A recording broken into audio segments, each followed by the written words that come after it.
मध्य प्रदेश की सियासत में इन दिनों एक अलग तरीके की हलचल दिखाई दे रही है। सियासी गलियारों में सत्ता पक्ष और विपक्ष के नेताओं की मुलाकातें चर्चा का विषय बनी हैं। अब विपक्ष के बड़े नेता और पूर्व मुख्यमंत्री दिग्विजय सिंह नेता प्रतिपक्ष उमंग सिंघार से मिले हैं और न केवल मिले हैं बल्कि खुद उमंग सिंघार के आवास पर दिग्विजय सिंह पहुंचे और दोनों नेताओं के बीच लंबे समय तक बंद कमरे में मुलाकात हुई। इस मुलाकात को लेकर नेता प्रतिपक्ष के दफ्तर से एक प्रेस रिलीज जारी हुई। नेता प्रतिपक्ष के दफ्तर से जारी वक्तव्य में कहा गया कि दोनों नेताओं के बीच समसामयिक और राजनीतिक विषयों पर चर्चा हुई। साथ ही आने वाले दिनों में बनने वाली टंट्या मामा भील पर बनने वाली फिल्म पर दोनों नेताओं के बीच चर्चा हुई।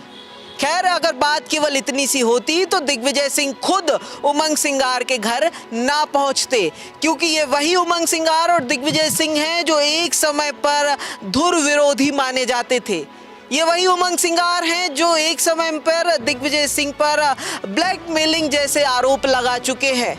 जबकि दिग्विजय सिंह और उमंग सिंघार के बीच ये जो दीवार है वो उमंग सिंघार के नेता प्रतिपक्ष बनाए जाने के बाद से कुछ हद तक हिली जरूर है। दोनों नेताओं के बीच में कुछ एक मुलाकातें चाहे वो पार्टी दफ्तर हो या सार्वजनिक मंचों पर होती रही हैं, लेकिन ये पहली दफा था जब खुद दिग्विजय सिंह इस तरीके से उमंग सिंघार के घर पहुंचे थे।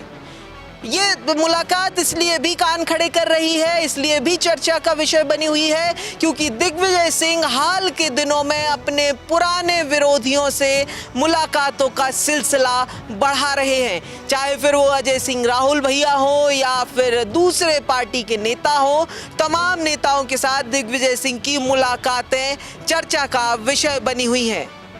हालांकि इस बीच इन मुलाकातों का क्या परिणाम होगा ये आने वाले दिनों में कांग्रेस की राजनीति में दिखाई दे सकता है। जबकि मुलाकात में असल में किन विषयों पर चर्चा हुई, इस पर दोनों ही तरफ से कोई सही जवाब या सटीक जवाब नहीं आ रहा है। महज इतना कहा जा रहा है कि समसामयिक और राजनीतिक विषयों पर यह चर्चा हुई है। प्रखर जैन, द प्रेस हिंदी, भोपाल।